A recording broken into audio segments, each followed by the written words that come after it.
Actualités politiques pays Togo. Togo Gilles Christ Olympio, il faut bloquer la voie aux crises politiques. Bi. Isidore K. January 5, 2022. 4. 960. Char Facebook Twitter Pinterest WhatsApp. Message de vœux pour 2022 du président national de l'UFKECFO, Dr Gilles Christ Sylvanus Olympio. Togolaise, Togolais. Mes chers compatriotes. L'année 2021 s'achève et comme de coutume, permettez-moi de vous adresser ce message de vœux pour la nouvelle année.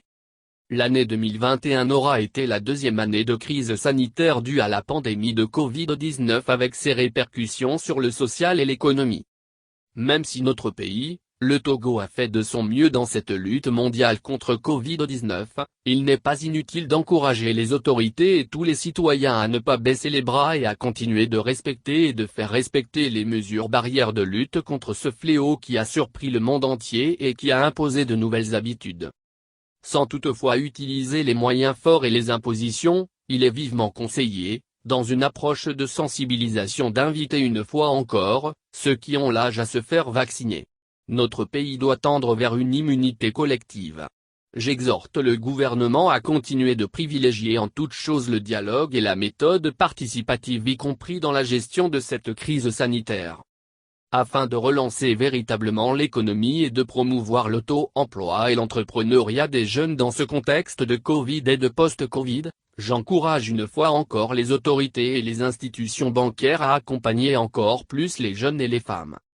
Le travail est un trésor et il libère l'homme. Il est donc important d'accorder les appuis et le suivi aux projets porteurs des jeunes pour des résultats concrets. Le développement de notre cher pays, le Togo incombe à tous ses fils et à toutes ses filles et chacun doit faire sa part. Sur le plan politique, j'exhorte les acteurs de tous bords à continuer d'accorder une place de choix au dialogue, aux négociations et à des ententes sur l'essentiel pour l'essor de notre pays. J'ai l'habitude de dire qu'aucun parti politique ne peut tout seul résoudre les problèmes du Togo. Nous devons, tout en restant dans nos rôles respectifs, œuvrer à un pays prospère. Il faut bloquer la voie aux crises politiques en privilégiant les discussions entre les acteurs politiques. En cela, j'encourage la permanence du dialogue au sein de la concertation nationale entre les acteurs politiques au CNAP. Ce dialogue qui a eu lieu au premier semestre a sorti des résolutions qui permettront d'améliorer le cadre électoral des prochaines échéances électorales. Les acteurs politiques doivent continuer de cultiver les vertus du respect mutuel et de l'opinion de l'autre, car l'histoire des peuples montre que les opposants d'aujourd'hui peuvent être les dirigeants de demain et vice-versa. Depuis son accession à la souveraineté internationale en 1960 et l'amorce du processus démocratique en 1990, le Togo a des acquis qu'il ne faudra plus mettre en péril. La liberté d'expression, la diversité d'opinion, la liberté de presse constituent des socles de notre jeune démocratie qu'il faudra sauvegarder.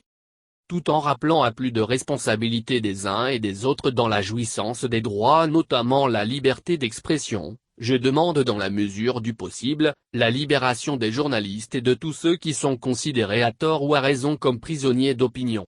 Le pardon, la tolérance, mais aussi le respect de la vie privée des autres et la recherche permanente de la vérité avec des preuves doivent guider les leaders d'opinion. Faisons un effort pour éviter à notre pays d'être peint en noir. J'en appelle à une prise de conscience et au sens élevé de la responsabilité de tous. Et comme le disent les juristes, la détention doit être l'exception et non la règle. Togolaise, Togolais. Mes chers concitoyens. Permettez-moi de saluer la mémoire de tous les Togolais qui nous ont malheureusement quitté l'année 2021 et particulièrement les soldats togolais de la mission de paix des Nations Unies qui ont perdu la vie au Mali. Que la terre leur soit légère. J'aimerais aussi féliciter le gouvernement, les forces de l'ordre de sécurité et de défense de notre pays pour tout ce qui est mis en œuvre pour la protection du territoire, des personnes et des biens dans un monde en proie au djihadisme et à des actes d'extrémisme violent. Je les encourage à continuer dans ce sens. Sur le plan africain, j'aimerais rendre un hommage à l'archevêque sud-africain Monseigneur Desmond Tutu qui a malheureusement tiré sa révérence. Sa lutte tout comme celle de ses anciens compagnons notamment l'ancien président Nelson Mandela reste une inspiration profonde pour la défense des droits humains et les droits des peuples. Enfin, pour les femmes en milieu rural comme urbain, Je recommande encore plus d'appui pour plus d'activités rémunératrices de revenus pour le bonheur des foyers. Ensemble, nous devons lutter contre la pauvreté, les inégalités, le chômage des jeunes. Travaillons main dans la main pour l'essor du Togo, l'or de l'humanité. Je souhaite une bonne et heureuse année 2022 à toutes les Togolaises et à tous les Togolais. Que Dieu bénisse le Togo. Ablaude. Ablaude. Ablaude Badza. Je vous remercie.